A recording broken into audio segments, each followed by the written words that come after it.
It was December 7th, 1941, when the Japanese planes roared over Pearl Harbour, bombing the US Pacific Fleet in an attack that killed over 2,400 Americans and pushed the United States into World War II, eventually leading to the defeat of the Axis powers in 1945.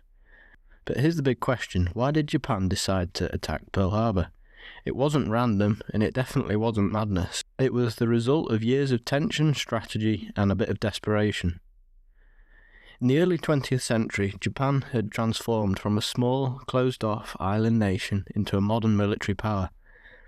They'd already defeated China and Russia by 1905, pretty big deal at the time, and they wanted to be seen as equal to the Western empires. By the 1930s, Japan had one main goal: create its own empire in Asia. They called it the Greater East Asia Co-Prosperity Sphere. Sounds friendly, but in reality it meant taking over resource-rich territories like China, Indochina and the Dutch East Indies to fuel their growing economy and military. But there was a problem. Japan was short on vital resources: oil, rubber, steel and aluminium, and heavily dependent on imports, especially from the United States. In 1937, Japan invaded China again, starting a brutal war. The US disapproved, but for a while it didn't intervene directly. That changed in 1940 when Japan allied itself with Germany and Italy, forming the Axis powers. The US government saw that as a huge red flag, so America started putting pressure on Japan. They froze Japanese assets, restricted exports, and most importantly, cut off oil supplies in 1941. That hit Japan hard. Without American oil, their Navy and Air Force would grind to a halt within months. They had two options: back down and withdraw from China, or take what they needed by force, even if it meant war. Japan's leaders knew that war with the US was risky. The US was far bigger, richer, and had massive industrial power. But the Japanese military believed they could win a quick, stunning victory, one that would knock America out before it could properly respond. Their thinking went like, if we destroy the US Pacific Fleet at Pearl Harbour, America won't be able to stop us from taking the Philippines, Malaya, and Dutch East Indies. We'll secure the oil, dig in, and force the US to negotiate peace on our terms.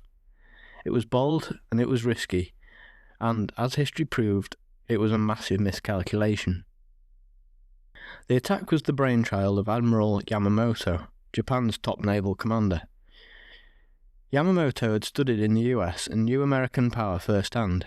He even warned Japan's government that if war lasted more than 6 months, Japan would lose, but he followed orders.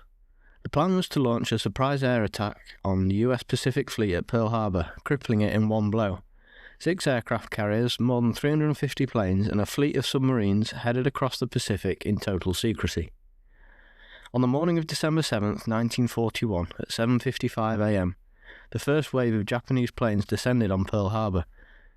Within 2 hours they sank or damaged 8 battleships, destroyed over 180 aircraft, and killed more than 2,400 Americans. It was devastating, but crucially 3 US aircraft carriers weren't in the harbour that day. They were out at sea, and that fact would change everything later. The attack shocked the world. The very next day the United States declared war on Japan. Germany and Italy then declared war on the US in support of their ally, suddenly turning a regional conflict into a truly global war. And while Japan initially had great success in Asia, capturing territories across the Pacific, the quick victory never came. Just 6 months later, at the Battle of Midway, those same American aircraft carriers struck back, sinking 4 Japanese carriers and turning the tide of the war. From then on, Japan was on the defensive, all the way until 1945. So, why did Japan decide to attack Pearl Harbour? In short, they needed resources. The US embargo threatened their survival, and they hoped a surprise strike would secure their empire. But instead of scaring the US into peace, it united the country and unleashed its full industrial and military might. Japan won the battle, but lost the war. Thanks for watching or listening, and if you enjoyed it, please follow or subscribe. Thank you.